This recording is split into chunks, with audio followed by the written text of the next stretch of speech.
Bonjour à tous et à toutes, bienvenue dans ce nouvel épisode de Backdoor. Bonjour. J'espère que vous allez bien, comment vas-tu mon cher ami ? Eh bien ça va très bien mon cher Bat, et toi ? Eh bien c'est parfait, moi ça va, c'est la réponse que j'attendais. Encore heureux. On est ravis d'avoir la bonne énergie pour démarrer un podcast. Exactement. On est ravis de vous accueillir dans ce nouvel épisode. On espère que vous nous suivez sur nos réseaux sociaux. Et si ce n'est pas le cas, nous vous invitons à le faire. Et nous vous invitons avec un flingue sur la tempe, donc vraiment faites-le. Notamment sur notre compte Instagram. Oui. Qui est globalement là où on est le plus actif, hein, on va pas se mentir. Ouais, clairement, c'est le seul qui c'est le seul qui est digne d'intérêt pour l'instant. C'est ça, parce que bon, TikTok et Twitter pour l'instant... Je ne comprends pas ces réseaux sociaux, laissez-moi tranquille. Je suis un boomer, je ne maîtrise qu'Instagram. On est peut-être un peu vieux pour ça. On a les vieux des jeunes, on a dit. Exactement, non mais voilà, suivez-nous sur nos réseaux et puis continuez à faire la propagande de cette magnifique podcast qui, je ne doute pas, est déjà votre préféré. Voilà. Exactement, le podcast préféré de ton podcast préféré. Oh, c'est beau ça, cette formulation, c'est toi qui l'as inventée, non ? Ah ouais, j'ai tout volé. Parfait. Notre épisode d'aujourd'hui, on va parler d'un verre. D'un verre de terre ? Exactement, on va parler de monsieur Dennis Rodman. Oh. Un joueur qui, je sais, a une place toute particulière dans ton cœur. Oh, mon cher ami. L'homme a même une place particulière dans mon cœur. L'homme est au moins autant, si ce n'est plus important que le joueur.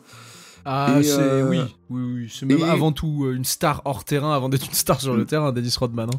Et rien que le joueur est l'un des meilleurs joueurs à son poste de tous les temps. Donc c'est dire si cet épisode va être dense. Ouais, c'est un épisode de salsa tellement il est dense. Oh, excusez-moi. Allez, c'est placé, on est de très bonne humeur. On est de très bonne humeur, en effet, aujourd'hui. Notre histoire commence, le jour de la naissance de Dennis Rodman, hein, tout bonnement. Finalement, Dennis comme beaucoup d'histoires d'êtres humains. Exactement. Dennis Keith Rodman, né le 13 mai 1961 à Trenton, dans l'état de New Jersey. Ah mais attends, mais c'est-à-dire que c'est son anniversaire le jour où on enregistre, il est né le 13 mai, parce qu'on enregistre un 13 mai. On est le 13 mai aujourd'hui ? Oui, on est le 13 mai aujourd'hui. Bah, bon anniversaire à Dennis Rodman. Exactement. C'était pas fait exprès. Oh, c'est magnifique. Oh, c'est beau, putain. Si on avait voulu le faire exprès, on n'aurait pas réussi parce qu'on ne se serait pas organisé à temps. Et ouais, bref. Ne soyez pas organisé dans la vie. Ça paye toujours. C'est le pire conseil que j'ai jamais donné de ma vie. C'est pour ça qu'on n'en donne pas trop. Ouais, c'est ça. Allez. Bref, le moins qu'on puisse dire, c'est que l'enfance et l'adolescence de notre petit Dennis Rodman furent compliquées. Le terme est choisi. Le terme n'est pas galvaudé. Non. Son père, monsieur Philander, aparté, je trouve que ce nom fait très personnage d'Harry Potter. Philander. Ce nom me fait très très peur, surtout Philander. Ouais. Il faut choisir, genre soit tu t'appelles Phil, soit tu t'appelles Landers, mais pas les deux. Ouais, c'est un mauvais lise, on appelle ça.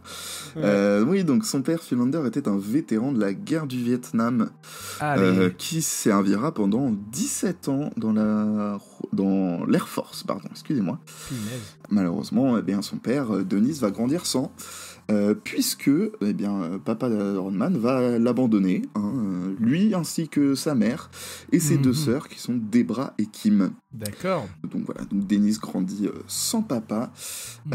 Pour l'anecdote, il retrouvera la trace de son père beaucoup plus tard. Si je dis pas de bêtises, c'est une fois qu'il avait fini sa carrière. Ouais, c'est très tard qu'il retrouve... Ouais. Il retrouve la trace de son père. Il est aux Philippines, son père. À la il est aux fraîche. Philippines. Exactement, où ce dernier s'occupe d'un bar. Voilà, il est devenu tenancier. Il découvrira que son père a eu 27 enfants avec 4 femmes différentes.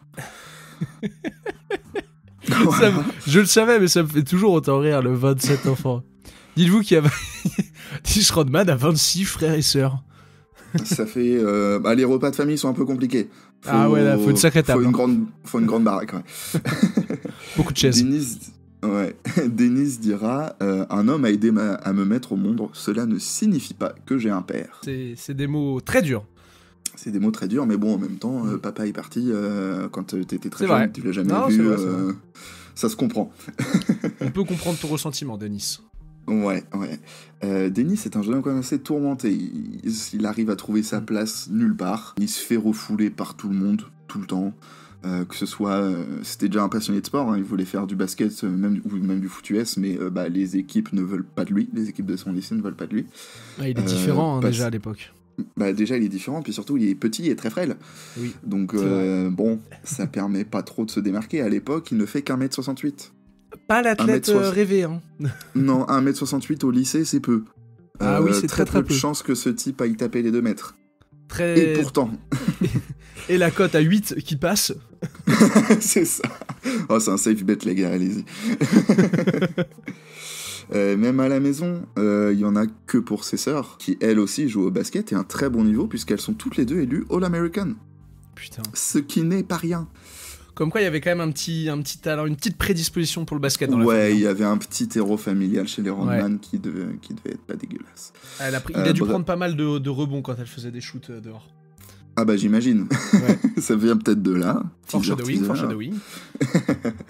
En sortant du lycée, Dennis Rodman, évidemment, n'a pas de bourse pour continuer dans le basket.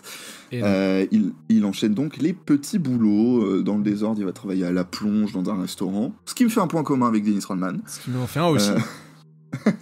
Oui, il travaille aussi à l'aéroport de Dallas. Parce que oui, entre-temps, il avait déménagé à Dallas. Il a grandi à Dallas, c'est vrai que je ne l'ai pas précisé. Ce qui n'est pas un point commun. Ce qui n'est pas un point commun avec moi, puisque j'ai grandi à Angers. Donc voilà, à l'aéroport de Dallas, il porte les bagages et il passe le balai. Voilà. C'est un homme à tout faire. C'est un homme à tout faire. Un beau jour, alors qu'il est à l'aéroport de Dallas, il essaye de voler 2 montres. Malheureusement... Malheureusement, il se fait prendre, termine au poste. Sa mère lui lance alors un ultimatum, lui dit en gros soit tu trouves un job ou une école, soit tu fais comme papa et tu vas dans l'armée. Oh, l'ultimatum qui fait vraiment pas plaisir. Ah, il fait très peu plaisir cet ultimatum. Ah ouais, et Denis est une personne qui ne veut pas faire de choix. Donc, eh bien, sa mère choisit la 3e option et le fout dehors. Globalement, il va vivre un peu à la rue. Et ça coïncide à cette période-là avec une grande poussée de croissance pour notre ami Denis, puisqu'il va prendre 18 cm. J'ai envie de dire déjà titre pour commencer. Oui, bien sûr, naturellement. Et en deuxième, c'est pas commun de prendre 18 cm comme ça d'un coup quand t'as... il a quoi ? Il a 19 ans à ce moment-là quasiment ? Ouais, il a 18-19 ans. C'est rare. Un vrai late bloomer, ce bonhomme. Ah bah là, c'est le moins qu'on puisse dire. Alors cette fois, il retente sa chance dans les facs, etc. Pour jouer au basket. Cette fois, ça marche. Parce que sur le terrain, il est très bon. Il est très très bon sur le terrain. Beaucoup moins en classe, on va pas se mentir. Oh tiens, c'est bizarre.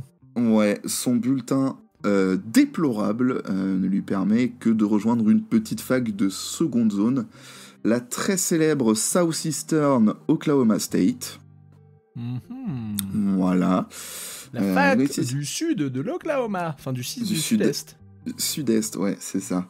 Tu sais, c'est la fac qui a sorti beaucoup de gros joueurs, genre Dennis Rodman et... Dennis Rodman. Il y avait Dennis Rodman aussi, il me semble.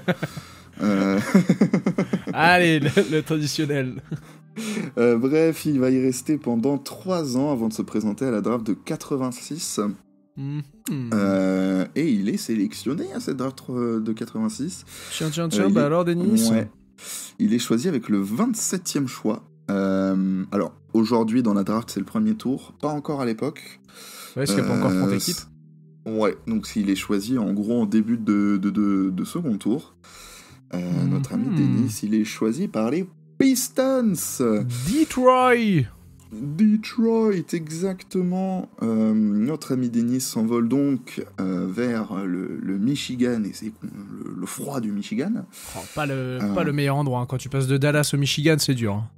Ah, ça, ouais, faut être accroché. Doudoune, quoi. Une bonne doudoune. Là-bas, notre ami Denis trouve enfin une nouvelle maison. Il se plaît à Détroit. Chuck Daly sera le coach des Pistons de l'époque, sera un peu un père de substitution pour lui, hein, celui... un père spirituel. Exactement, celui avec lequel il n'aura pas grandi.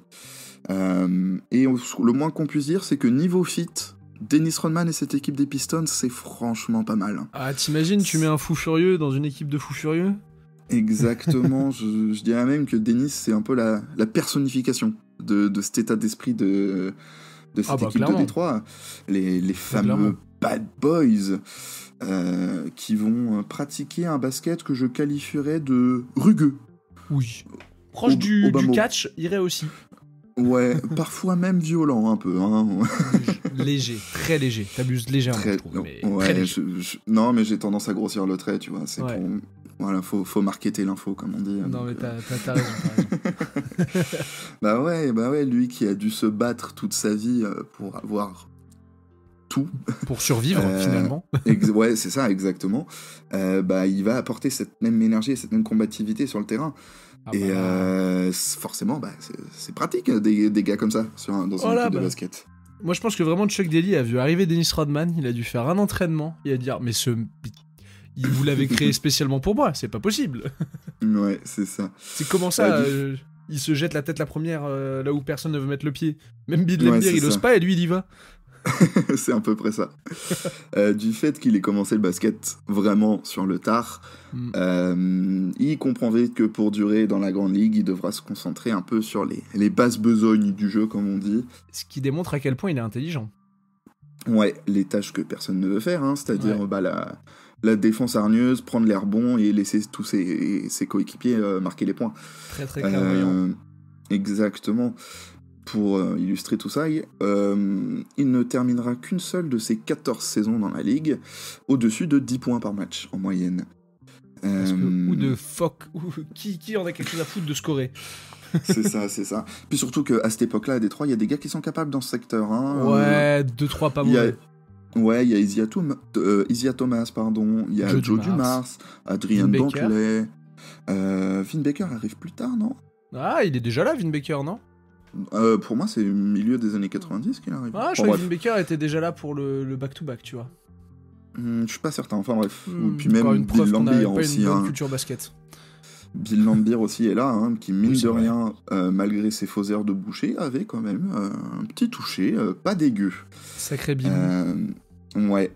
Donc comme je disais, il trouve parfaitement sa place. Les pièces du puzzle des Bad Boys s'imbriquent parfaitement.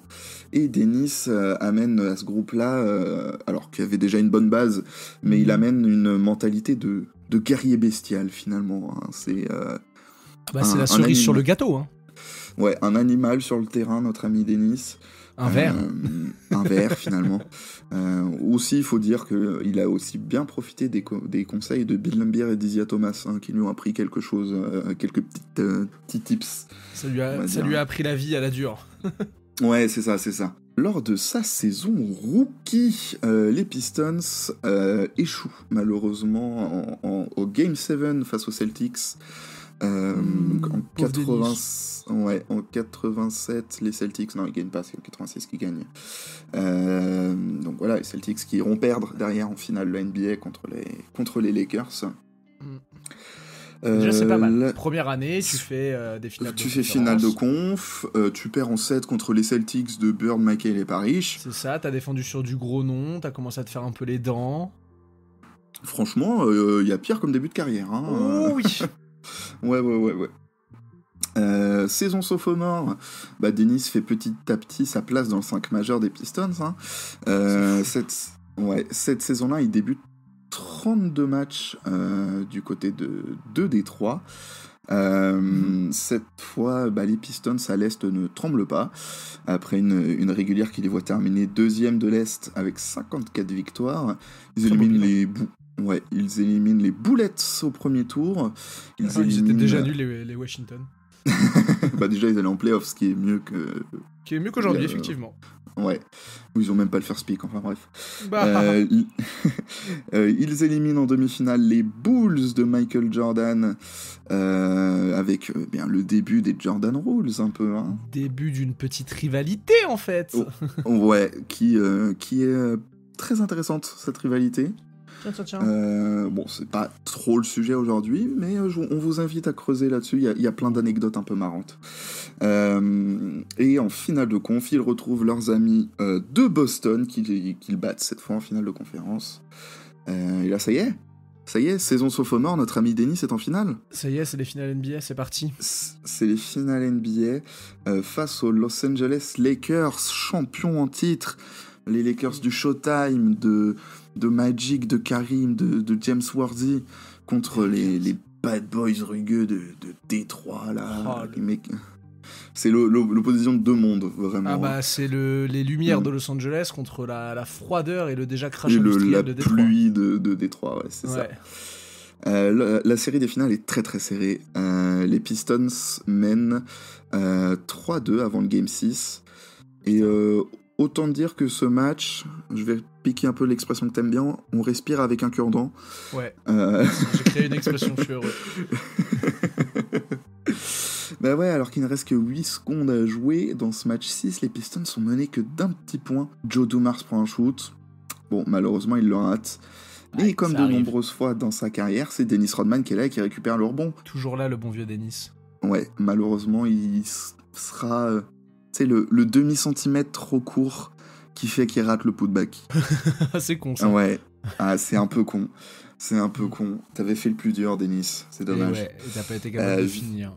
Tant pis. Ouais, victoire des Lakers dans ce match 6. Dans le Game 7, les Lakers déroulent et comptent jusqu'à 15 points d'avance. Mais comme on dit, il faut toujours se méfier du verre qui dort. Et grâce à une superbe défense de Dennis Rodman, entre autres, il n'y avait pas que lui, mais c'est lui la star aujourd'hui. C'est lui qui défendait sur Magic en plus à l'époque. Sur Magic, exactement. Les Pistons parviennent à revenir au score et n'ont plus que 2 points de retard avec 1 minute sur l'horloge. Donc un comeback qui se place là. Ouais, et puis surtout, t'étais à moins 15, tu reviens à 2 points alors qu'il reste 1 minute dans un Game 7 de finale. Et dans une NBA où ça shootait pas tout le temps à 3 points. Ah non, fallait le faire, quoi. Ouais, c'est du gros stop. Ouais, malheureusement, Dennis fera faute sur Magic, qui marque ses lancers. Et derrière, Dennis manquera un shoot qui scellera le sort de cette série.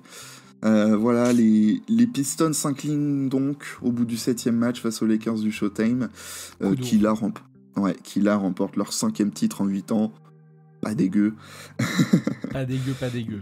Une belle équipe en face. Une belle équipe en face. T'as pas perdu contre Charleville-Mézières.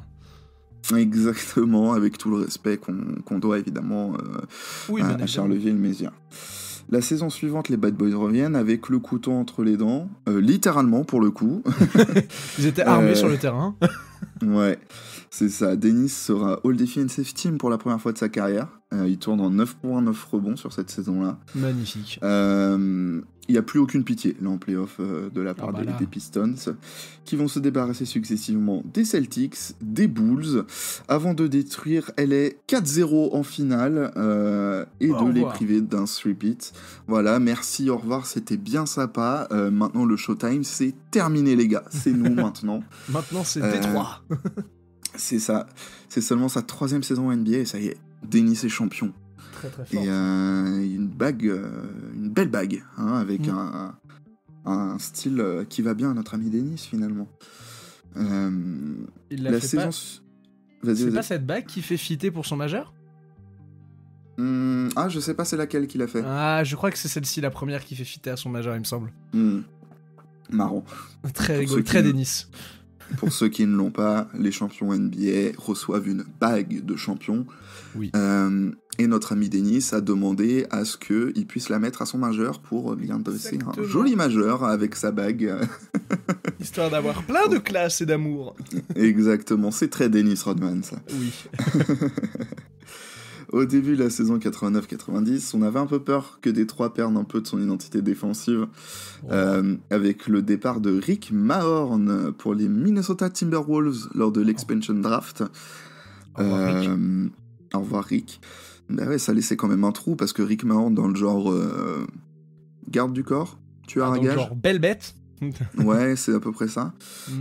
S'il se posait là, finalement, c'est Dennis Rodman qui va prendre le relais. Cette la jeunesse a eu le temps d'être formée. Ouais, c'est ça, maintenant il est prêt.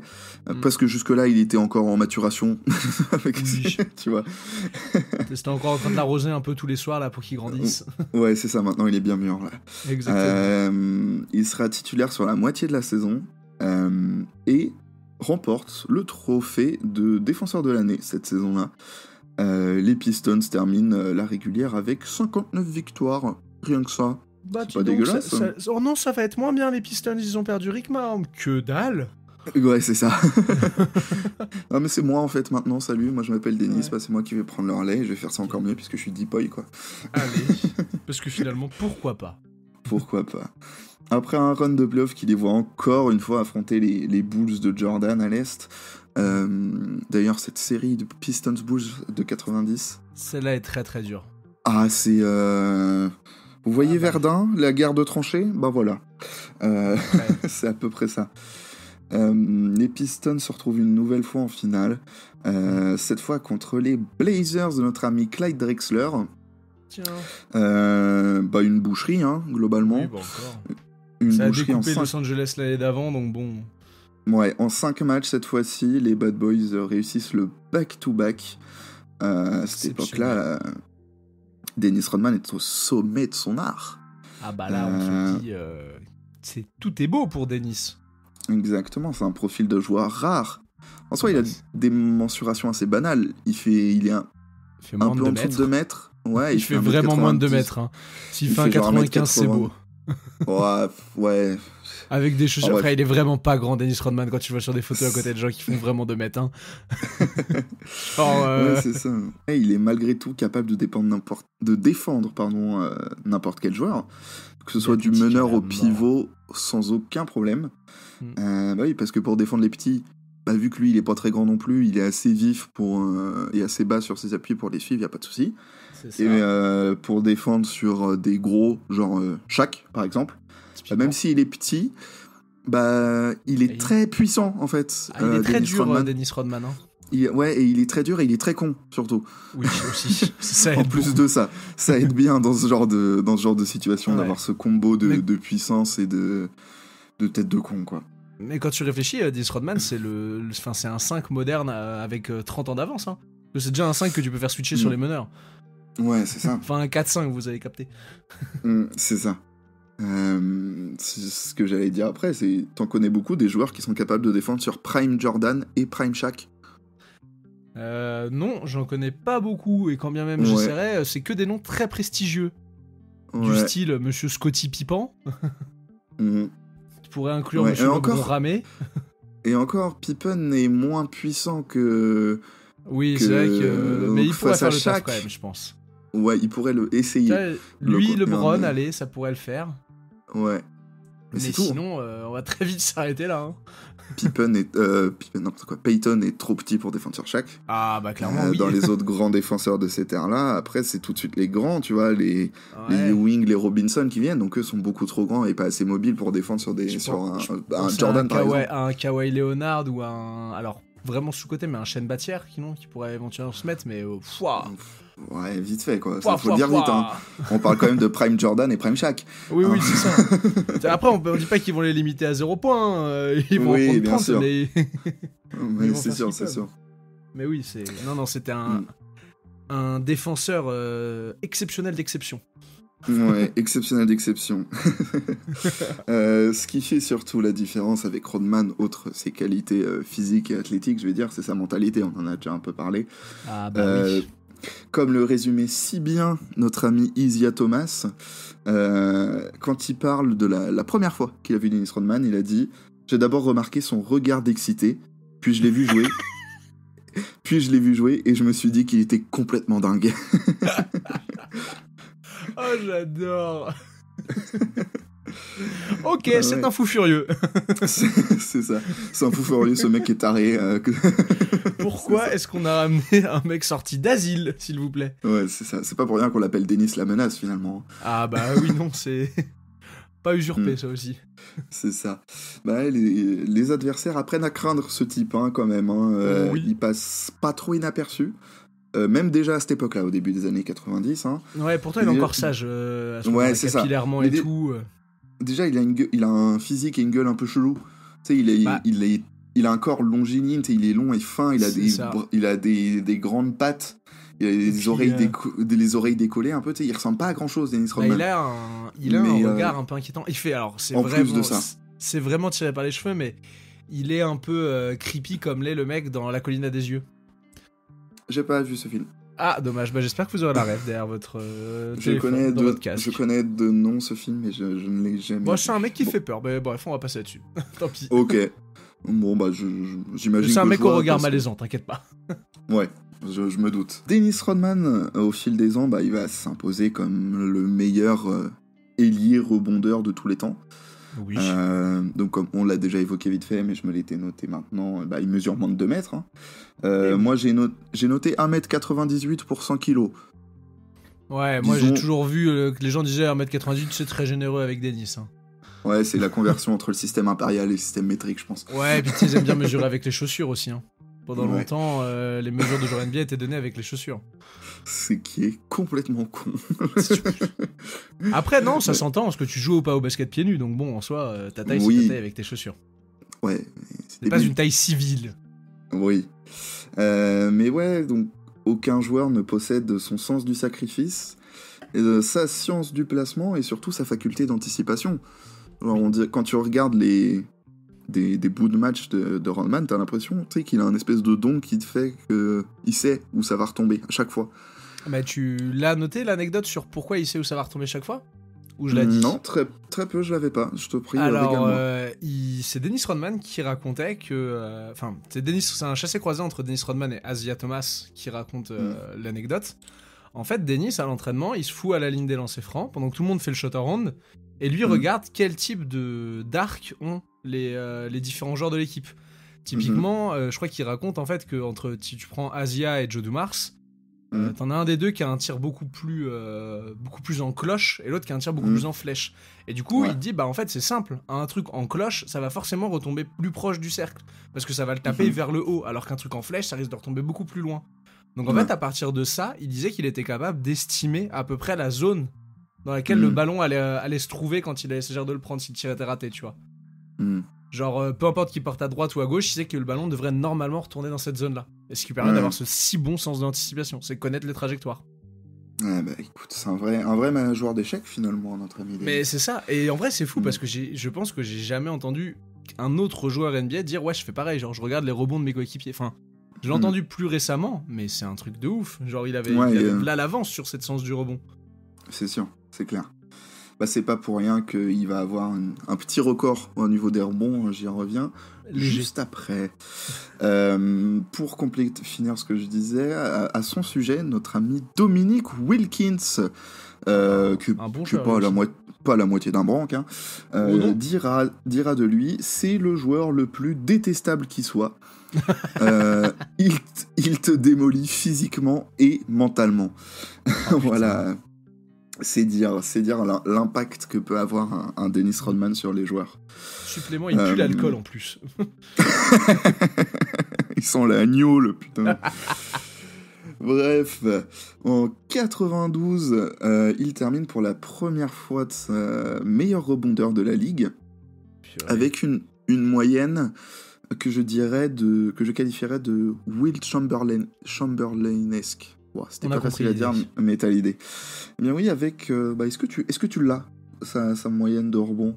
Oh, il finit pas avec il finit au-dessus des 20, non ? Pas loin. Non, un peu en dessous quand même. Il finit pas genre à 18-6 ou 18-9, une connerie comme ça ? 18-7. 18-7, putain. 18,7 c'est rebonds par match en moyenne. Genre, dites-vous, pour ceux qui sont pas méga familiers, dans un match de basket... T'as une 50aine de rebonds environ. Oui, je crois. Genre à peu près, t'en as... t'en as... Ou entre 50 et 80, ça dépend du match. Il en prenait 20, quoi, en gros, quasiment. Voilà, il prend quasiment 20% de tout ce qui passe. C'est ça. Le mec, c'est l'URSSAF.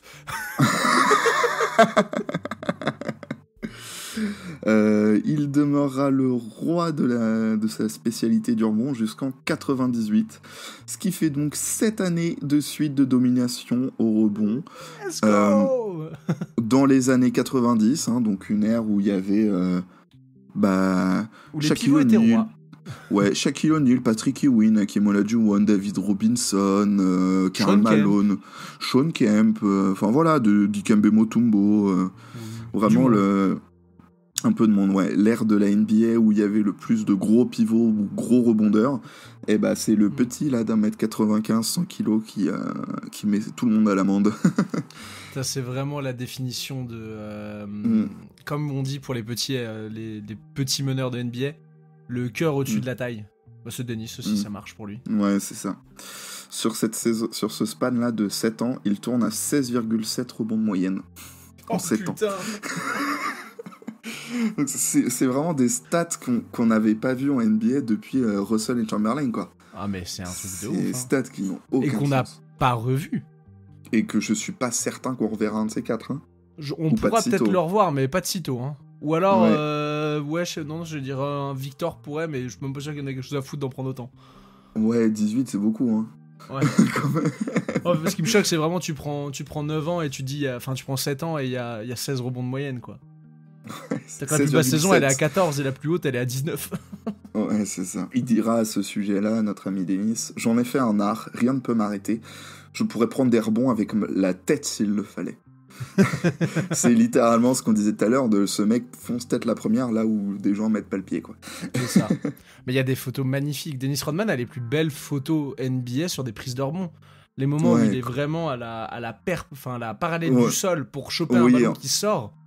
Ouais, et puis surtout, il est à 1m50 du sol, quoi, cette photo, où il est allongé tout son long, là. C'est incroyable. Il a évidemment le record du nombre de rebonds sur une saison, de 1530 rebonds, qui n'a jamais été dépassé depuis, pas même approché. Le plus proche qui s'en est approché, c'est Kevin Willis, avec 1258. Oh, c'est 2 fois moins. 1530, 1258. Il y a 250 rebonds d'écart, quoi. Ah, c'est 1530, j'ai cru que t'avais dit 2530. Non, 1530, quand même. Parce que tu sais que j'étais en train de me dire, que quand t'as dit 2530, j'étais en train de me dire, attends, une bonne saison pour un score NBA, c'est 2500 points. Je veux dire, comment ça, Denis? Non, c'est 1530. C'est déjà énorme. C'est déjà colossal. Ouais, le seul qui fait mieux, c'est Will Chamberlain en 72, comme on disait, avec 1572. Ouah, il y a 42 rebonds d'écart. Donc 2 matchs, en gros, pour Dennis Rodman. Tu vois. Allez, 3 s'il en a un où il est pas en forme, quoi. C'est ça. Gros, mais c'est tout. Oh merde. Ouais. 4 mars 92, on est au fameux Palace d'Auburn Hills. Dennis Rodman établit d'ailleurs son record en carrière, 34 rebonds. Face aux Pacers, en 45 minutes de jeu, il prendra 18 rebonds offensifs et 16 rebonds défensifs. Il a pris plus de rebonds offensifs. Et puis surtout, il a pris 18 rebonds offensifs. Oh, elle a pris un savon, la défense des Pacers. On appelle ça un Dyson, globalement. Un aspirateur. Ouais, non, mais... il a pas perdu son aspiration, lui, c'est sûr. Bah non, putain. Bref, on revient un peu à 92, au lendemain d'une défaite face aux Knicks au premier tour, au bout du Game 5, défaite 3-2. C'est encore l'époque où les premiers tours se jouent au meilleur des 5. Notre ami Chuck Daly démissionne, coach mythique des Pistons, celui qui celui qui aura apporté les 2 titres à Détroit et été un père spirituel pour notre ami Dennis. Coach de la Dream Team aussi. Coach de la Dream Team, qui a le plus grand flex de tous les temps de l'histoire du basket. Oui. Qui est, j'ai coaché un tournoi olympique. Je l'ai gagné et je n'ai pas pris un seul temps mort. Parce que rien n'a putain de foutre. Parce que je suis venu en tongs et je vous ai fouetté. Pour Denis, c'est un véritable drame, ce départ, oui, de Chuck Daly. En plus de ça, à cette époque-là, il divorce... d'abord, il épouse Annika Bakes, qui est une ancienne mannequin avec qui il a eu sa fille... Alexis, en 89. Il l'épouse en septembre, le couple divorce en décembre. C'est tellement Dennis Rodman. Ouais, c'est ça. Il ne reverra pas sa fille pendant 3 ans. Oh. Donc, deuxième traumatisme pour notre ami Dennis Rodman, qui va sécher le training camp pour le début de la saison 92-93. Il écope d'une petite amende de $68,000. Ça va. Voilà. Ouais, parce que tous ces repères-là ont volé en éclats en 3 mois, en gros. Ah bah, il avait trouvé une stabilité, on lui a enlevé. Ouais, c'est ça. Et comme on l'a un peu vite fait évoquer, il a quand même eu un passé pas simple. Non. La stabilité, il en avait besoin, Dennis. C'était presque vital, finalement. Bah, c'était vital. Oui. Puisqu'il se retrouve vraiment au bord du précipice à ce moment-là, en février 93. On le retrouve endormi au volant de sa voiture sur le parking de la salle des Pistons avec un fusil chargé entre les mains. Il confiera avoir songé au suicide. Sans déconner. Ça fait mal. Mais ouais, ça fait un peu mal. Il dira, cette nuit-là, je me suis dit, je vais vivre ma vie de la façon dont je l'entends et je vais être heureux avec cette vie-là. J'ai tué la personne que je ne voulais plus être. J'ai tué Dennis Rodman qui essayait de se confronter à ce que tout le monde voulait qu'il soit. C'est à partir de ce moment-là que Dennis se dit, allez, j'ai touché le fond, maintenant, on repart. Et là, il y a le plus grand turn de l'histoire des turns. C'est ça. Là... C'est ce moment-là. C'est maintenant. C'est en vrai une belle leçon, parce que vous allez le voir après, mais il a vraiment vécu sa vie pour lui et par lui après. Ah ça oui, c'est le moins qu'on puisse dire. Ne faites pas de tentative de suicide, mais n'hésitez pas à devenir ce que vous voulez être. Exactement. Et ouais, si vous pouvez éviter ça, c'est pas plus mal. Évitez la première partie, gardez avec la seconde. Et ouais, c'est ça. Le 1er octobre 93, donc quelques mois après ces événements-là, il est transféré du côté de San Antonio dans le Texas. Bienvenue dans le Texas, comme dirait un grand philosophe. Il est transféré donc chez les Spurs de David Robinson, qui était un All-Star indéboulonnable à cette époque-là. L'amiral. L'amiral, exactement, est un joueur exceptionnel. Oui. Qui n'a qu'un seul défaut. Il est mentalement un peu soft, David. Bah ça. Malheureusement. Lui, pour le coup, il a des c'est l'inverse un peu de Dennis Rodman. Lui, il a des mensurations de fou, mais il est un peu soft mentalement. Il fait un peu gazelle, Dennis Rodman, n'importe quoi. David Robinson. Malheureusement, ouais. À ce moment-là, on se dit, Dennis Rodman qui arrive, à ce moment-là, en plus, on le décale sur le poste 4. Ça va l'endurcir, là. David Robinson, c'est bon, ils vont être champions. Parfait. Ouais, c'est ça.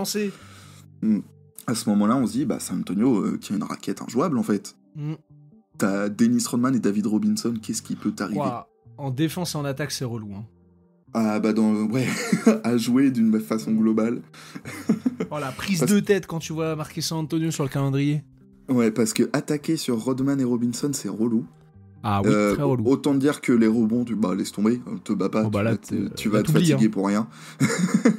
Parce que même s'il est un peu soft mentalement, Robinson, c'est pas le dernier des clampins pour choper des rebonds. Ça va, puis il a les qualités athlétiques pour.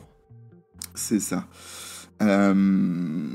Malheureusement, si tout ça sur le papier c'est magnifique, le problème c'est que à ce moment-là, celui que l'on surnomme The Worm est devenu totalement incontrôlable, on va dire. Complètement incontrôlable. Complètement incontrôlable, on va dire qu'il n'en a plus grand-chose à foutre. Non. On va dire que, pour rester poli, qu'il prend des libertés avec la discipline. Le basket est devenu un métier et tant qu'on le virera pas, il fera ce qu'il veut en dehors. C'est ça. Il manque des entraînements, il se pointe à la salle 5 minutes avant le coup d'envoi du match. Ivre, voilà, il alimente les tabloïds. Il est autant dans la presse que sur le terrain à ce moment-là. Si ce n'est plus. Oui, surtout que c'est la période où son idylle avec la célèbre chanteuse Madonna fait la une de tous les journaux. La meilleure période de Dennis Rodman. C'est ça, c'est le début de Dennis Rodman qui apparaît avec les cheveux teints en blond, Puis rouge, vert, violet, bleu, caméléon, léopard, zèbre. C'est plus tard ça. C'est un peu plus tard, après. pardon. Ouais, mais voilà. C'est le début de Dennis Rodman tel qu'on le connaît, finalement. C'est folklorique. C'est le début du folklore, exactement, comme dirait Romain Molina. Autant dire que tu mets un alien pareil à San Antonio. Ouais. C'est la rencontre de deux mondes qui n'auraient pas dû se rencontrer. Ouais, c'est ça. Le choc des mondes. C'est ça. Alien versus Predator, dis ce que vous voulez, mais... C'est ça. Ça me fait penser... Je sais pas si tu vas avoir la ref, mais en gros, c'est une photo de famille... j'imagine américaine, blanche, bien à son tout rapport, tu sais, petite chemise et tout. Je crois que et il y a un gamin qui est genre punk avec une grosse crête des pics partout. C'est exactement ça, tu vois. C'est l'enfant qui a décidé de faire n'importe quoi et de dire fuck ce qu'on m'a appris. Ouais, c'est ça. À ce moment-là, les arbitres, les adversaires... ils ont aussi droit, par exemple, à des coups de boule et des accès de fureur sur le terrain. Ah là, c'est fini, là. Ouais, c'est ça. C'est à cette époque-là qu'ils gagnent le surnom de Demolition Man, en référence au film de Sylvester Stallone et Wesley Snipes. C'est magnifique comme surnom. Ouais, c'est ça. C'est-à-dire que lui, quand on l'expulse, généralement, il fait tout un foin et il refuse de quitter le terrain. Ouais, il y a des images où il s'assoit sur le bord du terrain. Oui. C'est incroyable, c'est juste incroyable. C'est ça, ce mec mais n'en a mais rien à péter. Comportement de poussin, mais il régale. Oui. Cette situation va pas durer bien longtemps puisque ils en ont ras le cul, San Antonio. Comme c'est bizarre. Ouais, excédé par tout le tapage médiatique qu'il y a autour de Rodman. Ce qu'on va dire que c'est pas trop dans les habitudes de la maison, hein. Les dirigeants texans multiplient les suspensions sur notre ami Dennis, hein. Excusez-moi, le 10 décembre, donc la saison a commencé depuis quoi, un mois et demi, 2 mois. Ouais, à l'époque, ouais, à peine un mois à mon avis même. Ouais, il a déjà loupé 19 matchs. Je pense qu'il a dû en jouer 7 à peu près. Vraiment, environ. Et qu'il a loupé déjà les 2 tiers de la saison. Ouais, c'est ça. Beaucoup de gens ne voient en lui qu'un cancer ou un poison pour le vestiaire. Et pour tous ces gens-là, il a un message clair et concis qui est... C'est l'idée. If you don't like me, kiss my ass. En gros, si vous ne m'aimez pas, embrassez-moi le cul. Oh, ça me donne envie de me le faire tatouer. Ah bah tu te le fais tatouer sur le cul, je t'en supplie. Ah oui. Bref, cette année-là, les Spurs perdront contre Houston en play-off.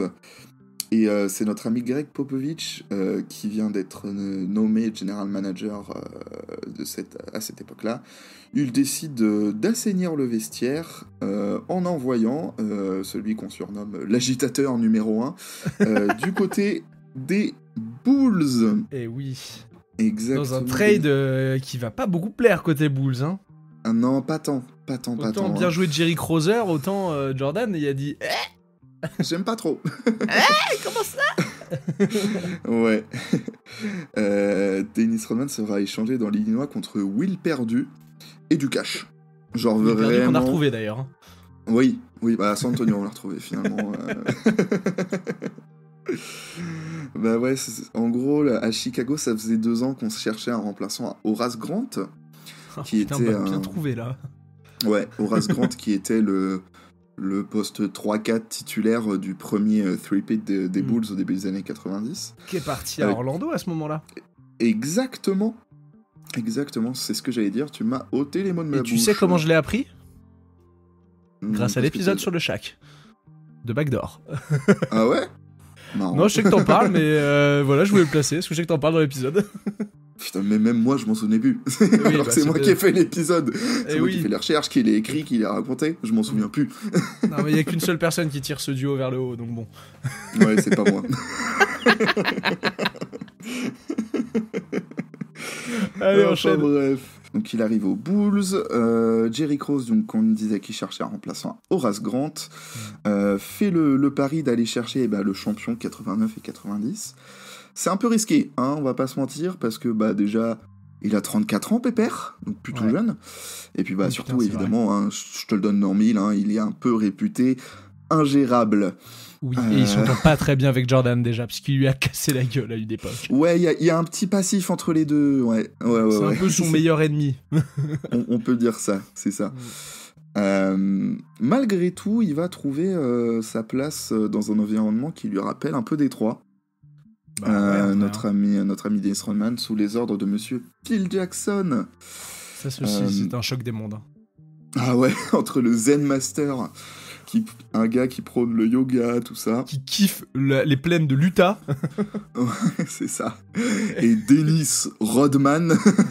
Dennis Rodman, je suis la plus grosse star à Las Vegas, même Elvis Presley, il me respecte. C'est ça. C'est ça. Pour la 5e fois de suite, l'ailier fort est toujours numéro 1 au rebond. C'est à cette saison-là que les Bulls alignent le meilleur bilan de l'histoire à cette époque-là, avec un beau petit 72 victoires pour 10 défaites. Sympatoche. Ouais, plutôt sympa. Ouais. Donc malgré son rôle capital dans cette équipe des Bulls, notre ami Dennis juge son salaire insultant. Il a bien raison. Il va sortir dans la presse une version... il déclare un peu légèrement taquine, on va dire. Léger. Il dira, je cite, « Je suis la meilleure pute du bordel, celle qui fait le plus de passes, mais celle qui est le moins bien payée. » Oh, mais voilà pourquoi je l'aime. Regardez cette créativité là. Il a pas juste été dire Jerry Krause t'es un gros con. Non, le mec il fait une métaphore pour expliquer sa situation. Une métaphore filée même, j'ajouterais. Oui. Oh là, il est fantastique, je l'aime. Ouais. Dans le Game 2 des finales de 96 contre nos amis les Seattle Supersonics, Rodman égale le record NBA d'Elvin Hayes en captant 11 rebonds offensifs. C'est pas mal de rebonds. Sur un total de 20 rebonds. Voilà. Ma foi. Pas dégueu. Pas dégueu. Dans le Game 6, il réitère la même performance. 11 rebonds offensifs. Il va le faire 2 fois sur les mêmes finales. Parce que si je l'ai fait une fois, je peux le faire 2 fois. Ouais, c'est ça. D'ailleurs, à propos de ces 2 matchs, George Karl, le coach de Seattle, dira nous avons contrôlé Dennis Rodman durant 4 matchs, mais dans les games 2 et 6, c'est lui qui a fait gagner Chicago. Oui. Après, il y avait aussi Michael Jordan dans l'équipe, par exemple, mais bon. Oui, mais bon, il a une petite influence quand même, accessoirement, à ce moment-là. Ouais, généralement, quand tu prends 20 rebonds sur un match de finale, on peut dire que tu influes le jeu. Léger. Tu changes un peu les plans de l'entraîneur adverse. Ouais, c'est ça. 3e bague, mine de rien, pour notre ami Dennis. Déjà c'est ça. L'année suivante, ça continue. Hein. Allez, pourquoi pas. On n'est plus à ça près, j'ai envie de te dire. C'est malgré tout, la saison 96-97, c'est l'année d'un célèbre pétage de plomb de notre ami Rodman. Pendant un match face aux Wolves, il assène un violent coup de pied dans la bouche à Eugène Amos. C'est le photographe ? Non, c'est le joueur. Ah, non, j'avais pas. Ah oui, non, c'est le photographe, mon bad. Oui, on est d'accord, c'est quand il se tord une cheville en sautant dans les... oui, c'est vrai. Dans les photographes et qu'il lui met son meilleur chassé. Exactement. Il se prend 11 matchs de suspension sans salaire. Voilà, directement. Soit quand même une perte totale d'1 million de dollars. Putain, quand même, auquel s'ajoute une amende de 200 000 dollars à la victime. Enfin, une amende. Non, c'est pas une amende, c'est plus un arrangement à l'amiable. Une rétribution financière. Exactement. Et oui. Mais bon, certes, c'est pas fun. C'est pas un bon exemple.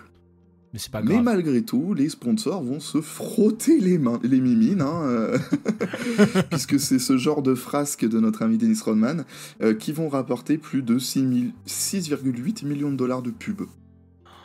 Et puis, il est incroyable. Il est si subversif dans une Amérique qui essaye absolument d'être sage. C'est ça. En playoff, Dennis Rodman apparaît quand même un peu moins saignant cette saison-là.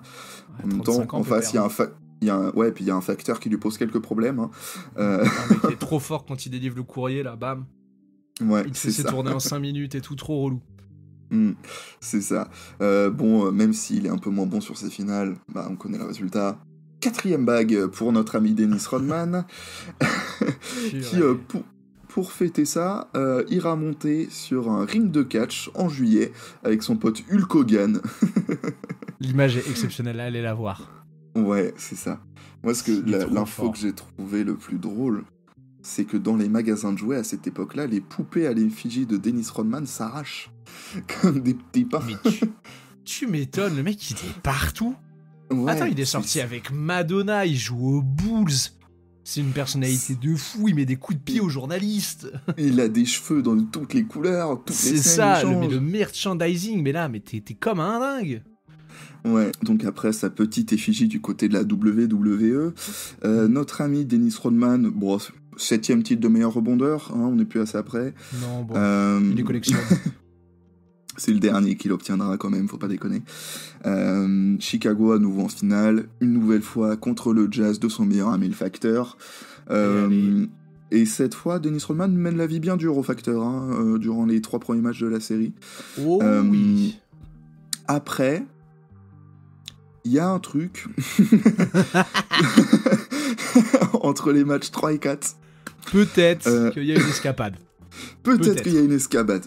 Une escapade, ouais. Une petite virée. Je vous invite déjà à regarder d'une façon générale la série The Last Dance. Oui. Qui est une très bonne série sur cette saison 98 des Bulls, justement. Exactement. Avec un peu de recul, mais c'est une très bonne série. Voilà, c'est ça. Et il y a justement un épisode entier sur cette escapade de notre ami Dennis Rodman. Du meilleur d'entre nous, Dennis Rodman. Ah ouais, non mais... Moi, ce qui me fume le plus, c'est que je connaissais vaguement cette histoire, mais je savais pas tout en détail. Et quand tu les vois tous, là, les Jordan, Pippen et Phil Jackson en parler et se dire que le match commence dans 2 heures, le man est toujours pas là. C'est-à-dire on fait comment, là? Ouais.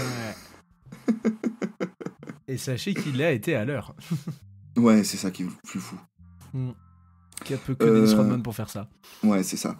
Il recevra quand même une petite amende de $20,000. Tu racontes pas l'anecdote de ce qui s'est passé, si? Je m'étais juste noté encore un combat de catch avec son pote Hulk Hogan. Attends, on parle de Dennis to Vegas. Bah oui, c'est pas à Vegas qui va faire son combat de catch. C'est pas le combat de catch, c'est avant, c'est encore autre chose. Parce que Dennis, je m'étais noté 2 combats de catch. Alors peut-être que j'ai... Peut-être. Oui, mais oui, c'est vrai que c'est à Vegas, je suis complètement con. Mais oui, non, parce que pour moi, Dennis to Vegas, il va voir Phil Jackson en disant « J'ai besoin de 24 heures de break ». Oui, c'est ça. Phil lui dit « Ok », Jordan dit « Comment ça, ok, on sait très bien qu'il est pas là dans 24 heures ». 24 heures après, spoiler, il est pas là. Il est pas là. Du coup, c'est vrai, c'est ça. J'ai confondu. Jordan et Phil Jackson vont le chercher, le chope ivre dans un casino de Las Vegas, et tu viens avec nous pour le match 4. Oui, c'est ça. J'ai confondu parce qu'il a fait aussi un autre combat de catch à Détroit. À nouveau contre Hulk Hogan. Quel monstre. Voilà, c'est ça. Mon bad, j'ai confondu les deux. C'est vrai que c'était à Vegas. Donc, amende de $20,000 pour ce combat de catch de Dennis Rodman. C'est fantastique.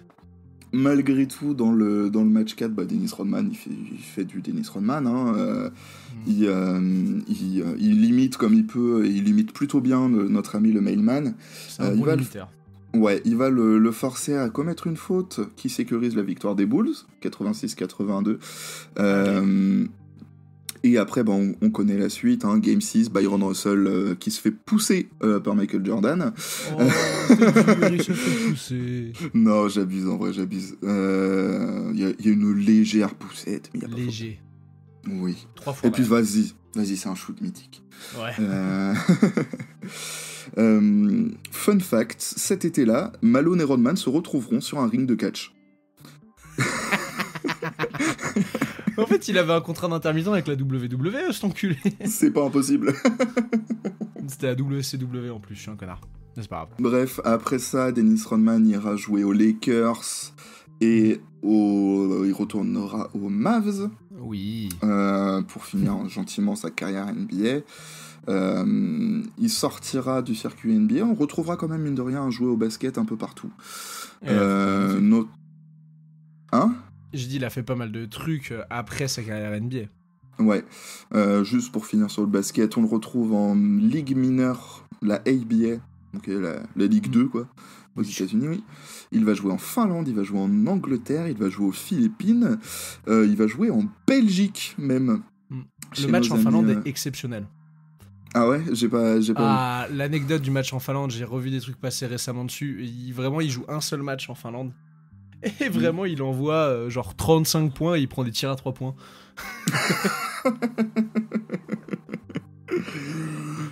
Putain. En 2008, il publie une autobiographie qui s'appelle I Should Be Dead by Now. Donc je devrais être mort maintenant. Parce que c'est un petit blagueur, il assurera la promo de cette biographie allongée dans un cercueil. Parce que c'est Dennis Rodman. Mais qu'est-ce qu'il est fort, mais c'est un génie. Je sais pas si vous vous rendez compte qu'à l'époque ça a marché, mais genre on fait ça aujourd'hui, mais ça marche encore mieux. Ouais, c'est sûr. Le seul problème de la vie de Dennis Rodman, c'est qu'il soit pas né à l'époque des réseaux sociaux. Oh putain, lui avec Instagram. Mais lui avec tout, avec TikTok, avec Twitter, mais tout, les 5 minutes il est en trending topics. C'est sûr. C'est sûr. Et il est cancel aussi tous les 2 jours, mais ça c'est autre chose. Ouais, il y a de ça aussi, ouais, il sera catcheur, il sera acteur au cinéma, personnage de télé. Il a vraiment vécu 1001 vies, ce mec. Oui. Il a voyagé un peu partout. Par exemple, on va le voir dans les rues de Pamplune en Espagne être pourchassé par un taureau. C'est une tradition à Pamplune en Espagne où ils lâchent un taureau dans les rues et les gens courent pour l'éviter, ce qui est complètement con et dangereux et faites pas ça. Ouais, t'as du mal à la bête en plus. Ouais, voilà, c'est surtout pour ça que je le disais. Et Dennis Rodman était là, parce que Dennis Rodman, j'ai envie de te dire... Hein... J'ai déjà joué au bout, je peux bien choper le taureau par les cornes. Ouais, c'est ça. En plus de ça, il a fait moult fois la une des tabloïds. Oh, alors, on a parlé de Madonna, Carmen Electra... Madonna, il y a une anecdote, que je sais pas si tu l'as, l'anecdote qu'elle voulait absolument un enfant de Dennis Rodman. Oui, c'est vrai qu'il y avait ça, je m'en souvenais plus, putain, tu viens de... Tu me permets que je la raconte ? Oh, je t'en prie, je me la suis pas noté, je m'en souvenais plus. Alors, Dennis Rodman et Madonna sont sortis ensemble, comme tu nous l'as très justement rappelé plus tôt. Ouais. Madonna était absolument folle amoureuse de Dennis Rodman. Et elle voulait un enfant de Dennis Rodman. Si bien que je crois que leur relation dure à peine 6 mois, ça dure vraiment pas longtemps. Ouais. À chaque mois où elle était en période d'ovulation, vous irez regarder ce qu'est un cycle menstruel si vous savez pas ce que c'est que la période d'ovulation, elle appelait Dennis en disant « Je suis en période d'ovulation, viens me faire l'amour maintenant, comme ça on aura un enfant. » Cette anecdote est exceptionnelle. Les anecdotes avec Carmen Electra, c'est pareil, il y en a tellement. Ouais, je me les suis pas toutes notées parce que sinon c'est que ça l'épisode. Oui, mais ça peut être drôle, on sera peut-être un petit vrac à la fin de nos anecdotes préférées. On peut. Ah oui. J'allais dire aussi dans les autres... son tableau de chasse, si je peux me permettre, même si cette expression est dégueulasse. Oui. Cindy Crawford, Naomi Campbell, Michelle Moyer, qui va d'ailleurs lui donner un fils, DJ, et une fille, Trinity, qui, pour l'anecdote, est devenue la footballeuse la mieux payée des États-Unis. Ah oui, j'ai vu passer ça, c'est vrai. Ouais. Attends, en même temps, quand t'as la génétique de Dennis Rodman, ça aide. Hein. Fun fact avec Michelle Moyer, donc ils se marient en 2003, le jour des 42 ans de Dennis Rodman. Le couple s'installe à Newport Beach en Californie. Okay. La police a dû intervenir 70 fois pour des nuisances sonores. Il fut... il fut aussi arrêté moult fois pour conduite en état d'ivresse. Il a fait plusieurs cures de désintox aussi. Hein. Oui. Comme sur le terrain, aujourd'hui, Dennis Rodman, ça reste ce personnage chelou, on va dire. Il n'y a que Dennis Rodman qui comprend Dennis Rodman. Hein. Ouais, insaisissable, vraiment. C'est un ça. gars qui est capable de coacher une équipe de stripteaseuses. Et également, en même temps, hein, de jouer les diplomates avec le président nord-coréen. Hein. Il est pote avec Kim Jong-un, ce gars. Il a été coach de la sélection de Corée du Nord au basket. Mais c'est pareil, l'anecdote de comment il rencontre Kim Jong-un, elle est incroyable. Je sais plus comment ils l'ont rencontré. En gros, si c'est Kim Jong-un est un énorme fan des Bulls. Et Dennis l'apprend. Et Dennis dit, mais vas-y, moi je viens en Corée du Nord, tu vois, je veux le rencontrer. Et en fait, apparemment, vraiment, ils se sont rencontrés. Le Kim Jong-un est vraiment énormément fan de basket. D'ailleurs, allez voir le basket coréen du Nord, ça n'a aucun sens. Les règles des baskets en Corée du Nord. Un dunk vaut 3 points, si tu rates un lancer franc, ça vaut moins 1 point, bref. Et en fait, les deux sont devenus méga potes comme ça. Et oui, on se pose la question encore aujourd'hui de savoir si c'est pas un mec envoyé par l'État américain en mode, bon, va faire un peu de diplomatie avec ton pote, là. C'est fou que si c'est ça, c'est fou qu'ils aient envoyé Dennis Rodman, quoi. Mais qui est-ce que t'enverrais d'autre? Qui est assez fou pour y aller? Vu comme ça. Putain. Mais ouais, c'est Dennis Rodman, c'est mine de rien, c'est un mec qui est dans les 75 Greatest. Et qui le mérite amplement. Qui est le seul joueur du lot dont la moyenne est en dessous de 10 points par match en carrière. Il est à 7,3 points par match en moyenne en carrière. Comme quoi, vous n'avez pas besoin de scorer, vous avez juste besoin de comprendre votre rôle et d'exceller dedans.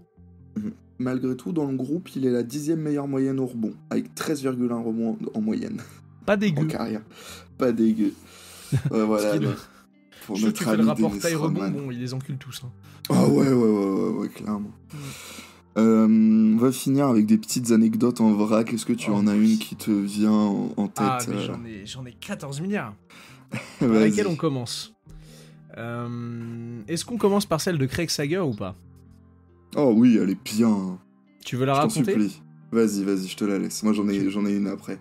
Ok, alors Craig Sager, donc pour ceux qui ne savent pas, feu Craig Sager, ancien journaliste, on l'embrasse très fort, on pense très fort à lui, repose en paix, mec, tu le mérites. Ouais. Ancien journaliste de la NBA, pour les personnes qu'on suivi récemment, qui se démarquait notamment parce qu'il avait énormément de costards très colorés. Ouais, très bariolés. C'est ça, et qui était atteint d'un cancer, je ne sais plus de quoi, mais qui était atteint en tout cas d'un cancer assez grave, il en est décédé, bref. Quand Dennis est, à l'époque, que je ne dis pas ce bêtise, c'est aux Pistons, donc c'est au tout début de sa carrière, Craig est déjà journaliste pour la NBA, et Dennis, ça va pas. Ça n'a jamais très bien été, mais là, ça va pas. Tu racontais l'anecdote où il est dans sa voiture sur le parking avec un fusil à pompe. Eh bien, on reprend un peu les mêmes éléments et on recommence. Il est de nouveau dans le parking donc à Détroit. Il est de nouveau avec un fusil à pompe et il a clairement cette fois-ci décidé d'en finir. Sauf que Craig Sager passe par là. S'ensuit une très belle discussion entre les deux hommes et Craig va trouver les mots pour dire à Dennis que mon grand, pose ce fusil. Tu n'es pas seul, on va t'aider et on va faire en sorte que tu te sortes de cet état. Et ce jour-là, Dennis l'a reconnu, Craig l'a dit, Craig Sager a sauvé la vie de Dennis Rodman. Et une anecdote incroyable. Cette anecdote est magnifique. Genre, c'est beau, tu vois. Ils ont jamais vraiment dit ce qui s'était dit entre eux. Mais des deux côtés, en fait, Dennis te fait vraiment comprendre que si Craig intervient pas, enfin, passe pas par là à ce moment-là et intervient pas à ce moment-là, c'est fini. Genre, il avait un point de non-retour. Ouais, clairement. Et d'ailleurs, quand Craig est décédé, donc c'était en 2018, si je dis pas de bêtises, le décès de Craig Sager.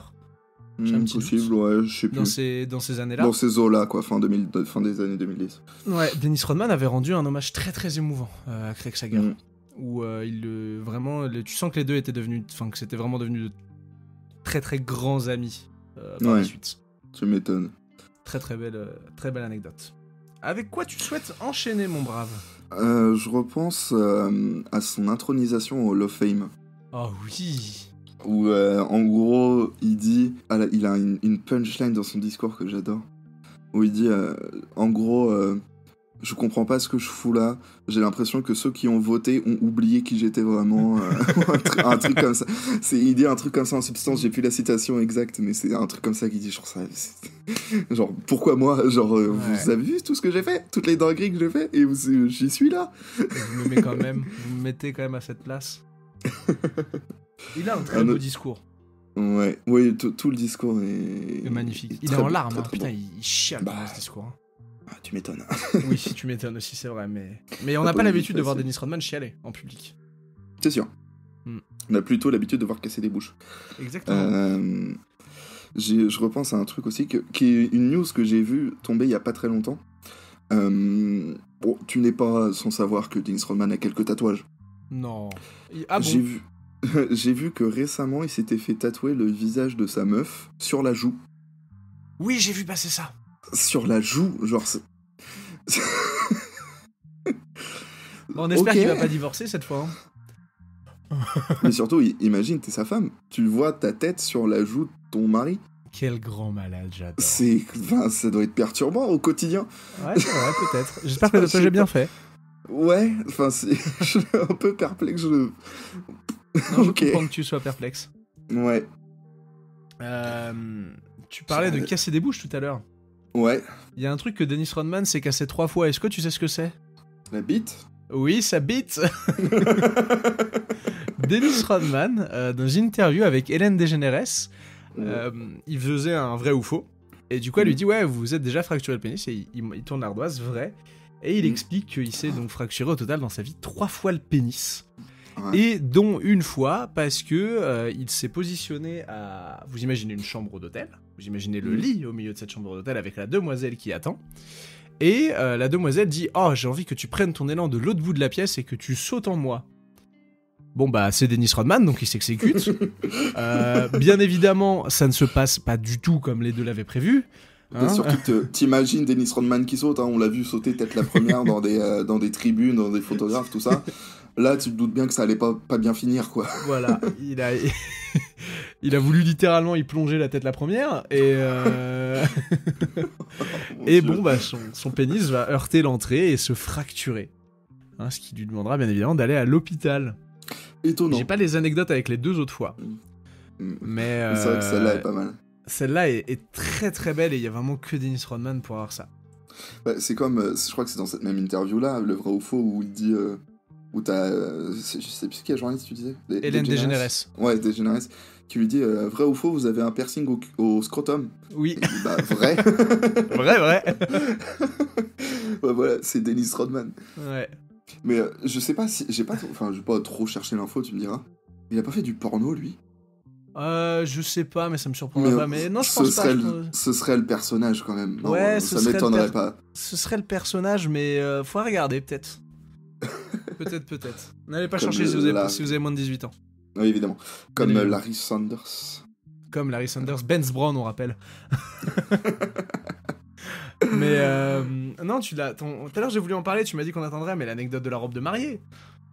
Ah, je l'ai oublié. Tu l'as oublié, raconte. Oui. Retrouve-la dans tes notes et raconte-nous ça, s'il te plaît. Où est-ce que je l'ai ? Oh, ça va être trop chiant à chercher. En gros, il sort... Oui, parce que j'ai dit que la première biographie qui sort, en fait, c'est une réédition, entre guillemets. Genre, une biographie améliorée. Et en gros, je crois que si je me souviens bien de ce que j'ai lu, c'est ça. C'est qu'en gros, il sort une première biographie où, en gros, il explique auprès des médias que... ouais, j'ai trouvé la femme de ma vie, une femme belle, intelligente, machin et tout. Et du coup, les médias sont surpris. Ils se disent, c'est qui ? Et au final, c'est Dennis Rodman qui arrive en robe de mariée. Il arrive pour se marier avec lui-même. Je sais pas, un truc comme ça. Je sais. Oh mon le truc exact. Mais en gros, c'est ça l'anecdote de la robe de mariée. Ah, qu'est-ce qu'il est Dennis Rodman. Fort. Quelle légende. Ah, mais c'est un putain de monstre. Je réfléchis à une autre anecdote. Si, une autre anecdote. Sachez qu'il y a une règle non écrite dans la NBA, dans les numéros de maillot, à cause de Dennis Rodman. Oui. Parce que quel numéro il voulait à Dallas, Dennis ? Alors, d'habitude, il avait le numéro 10 et quand il pouvait pas l'avoir, il prenait genre le 91, 9 plus 1, ça fait 10. C'est donc, ça. j'imagine, là, il a eu le 91 aux Bulls et le 73 merde, aux Aux Mavs. Lakers Donc, non, aux Mavs. Au Mavs, Et aux oui. Lakers aussi, oui. Aux Lakers Donc aussi. j'imagine, mais c'est quand il arrive aux Lakers, il voulait un autre numéro, je crois. Donc j'imagine il a dû suivre la même logique, il a dû demander genre le 64. C'est ça, bah bien évidemment, parce que tout le monde sait que 64, ça s'écrit 6 et 9. Ah ouais. Et oui, Dennis Rodman a demandé le maillot 69. Voilà. Donc Voilà. officiellement dans les textes, ce numéro n'est pas banni en NBA. Non. Mais quand Dennis Rodman a dit bah je veux jouer avec le numéro 69, David on Stern lui a a dit non. non. Juste non. Excuse-moi, mais n'importe quel autre joueur, j'aurais rien dit, mais toi, non. Et surtout pas aux Lakers. Oui, encore moins. Tu fais ça à Utah, je m'en branle. Tu fais ça aux Lakers, c'est non. Oh, quel putain de monstre, je l'aime. Ah ouais. Voilà pour Dennis Rodman. Mm. Un joueur... Un sacré bonhomme. Un sacré bonhomme, un joueur exceptionnel, et puis un Ouais. bonhomme tout aussi exceptionnel, si ce n'est plus. C'est ça. Je finis sur un dernier truc. Michael Jordan Vas-y. était une énorme star. Oui. Mais Michael Jordan lui-même a confié que quand vous allez à Las Vegas avec Dennis Rodman, vous n'êtes pas la star, c'est Dennis Rodman la star. Bah, c'est ça. Tu vois, on Et parle voilà. de James Harden qui a son maillot retiré dans des strip clubs. Non mais il est au Hall of Fame, Dennis Rodman. Attends, oh. Ce mec a dû faire vivre des familles entières pendant je sais pas putain, combien ouais. de temps. Oh. Ah, ouais. Il C'est a payé clair. des loyers, ce type. Hein. Ah, il a payé des couches et du bladina, je peux te le dire. Hein. Ah, ça, je peux te le dire, oui. Et voilà pour ce bon vieux Dennis. Ouais, on va pouvoir se quitter là-dessus sur ces belles paroles. J'espère qu'on lui a rendu hommage comme il se doit. Je pense. J'aime le fait que tu aies parlé bien plus du basketteur qu'il était que de sa carrière hors terrain. Oui. Parce En fait, que c'est les que- frasques sont marrantes, mais... Mais bon, on parle quand même de basket à la base. Et oui, comme c'est je vrai. disais, s'il y a énormément de choses à dire sur le hors-terrain, que c'est limite plus que ce qu'il était sur le terrain, ça reste l'un des meilleurs joueurs de tous les temps à son poste, quoi. Quand même, faut pas déconner. Très clairement. Et c'est ça qui est le plus fou. Ouais, c'est C'est ça dire. qui est clairement le plus dingue. Ouais. Donc Eh ben, voilà merci, qui va c'était un- gentiment conclure cet épisode du jour sur notre ami Dennis la menace Rodman. Merci, Bah, c'était un régal. voilà, ça m'a fait plaisir. On va vous souhaiter une bonne soirée, après-midi, matinée, Un bon bonne fin de caca, un bon journée. repas. Exactement. Un bon trajet en transport en commun. Exactement. La team Trône, comme disait à l'époque Trash Talk. Et on va pouvoir se dire topette et se dire à dimanche prochain. Et bah topette, et à dimanche prochain alors. Allez, topette. Topette.